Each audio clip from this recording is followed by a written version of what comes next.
By the way, আমি কার্তিক আর আপনারা দেখছিলেন কার্তিক রান্নাঘর। আজকে রাতের মেনুতে দেখো কি বানাচ্ছি। এখানে নিয়ে নিয়েছি বেসন আর কিছু পেঁয়াজ নিয়ে নিয়েছি। এখানে কাঁচা লঙ্কা এগুলোকে কেটে নেবো, কেটে নিয়ে বেসন বড়া বানাবো, সেটাই আপনাদের সাথে শেয়ার করব। চলো। পেঁয়াজগুলো ঠিক এরকম ছোট ছোট করে কেটে নেবো। সবার প্রথমে পেঁয়াজগুলো ভালো করে ছোট ছোট করে কেটে নিয়েছি। এরপরে কেটে নেবো লঙ্কা, এগুলোকে ভালো করে ছোট ছোট করে একদম চপ করে নেবো।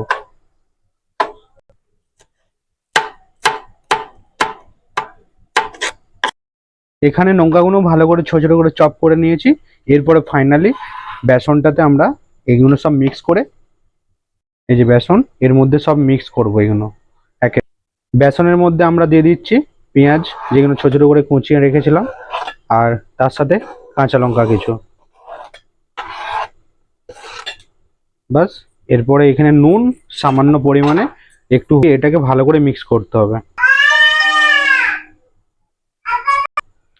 বেসন, পেঁয়াজ আর কাঁচা লঙ্কা ভালো করে মাখিয়ে নেবো। এরপরে একটু জল দিয়ে দেবো। জল দিয়ে দিচ্ছি ভালো করে মাখার জন্য বেসনটা।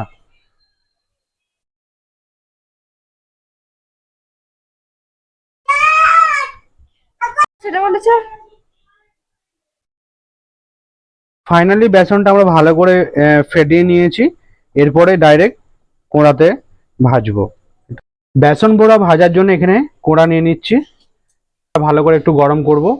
তারপরে দিয়ে দেবো তেল, দিয়ে দিচ্ছি সর্ষের তেল কড়াতে। ভালো করে কড়াটা গরম হয়ে গেছে, এবারে তেলটা দিয়ে দেবো। এখানে বেসন বড়া ভাজার জন্য ভালো করে তেলটা গরম করে নিয়েছি। এবারে দিয়ে দেবো বেসনগুলো এখানে।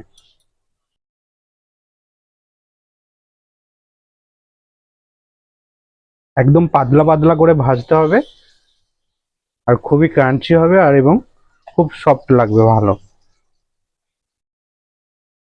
এইভাবে ভালো করে বেসনগুলো সব দিয়ে দেবো, উল্টে পাল্টে ভেজে নেবো। একদিকটা ভালো ভাজা হয়ে গেছে, আর একদিকটা ভেজে নিচ্ছে।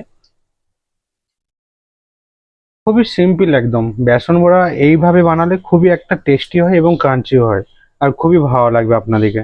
একবার বাড়িতে জাস্ট বানিয়ে দেখবেন। ভালো করে ভাজা হয়ে গেছে, লাল লাল করে তুলে নেবো এটা।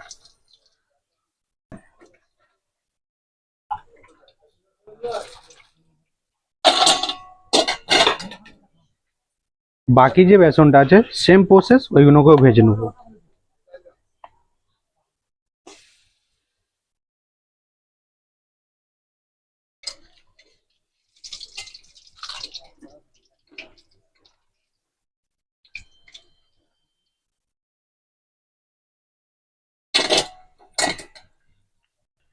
ফাইনালি বড়াগুলো ভেজে নিয়েছি, কত সুন্দর হয়েছে দেখেন,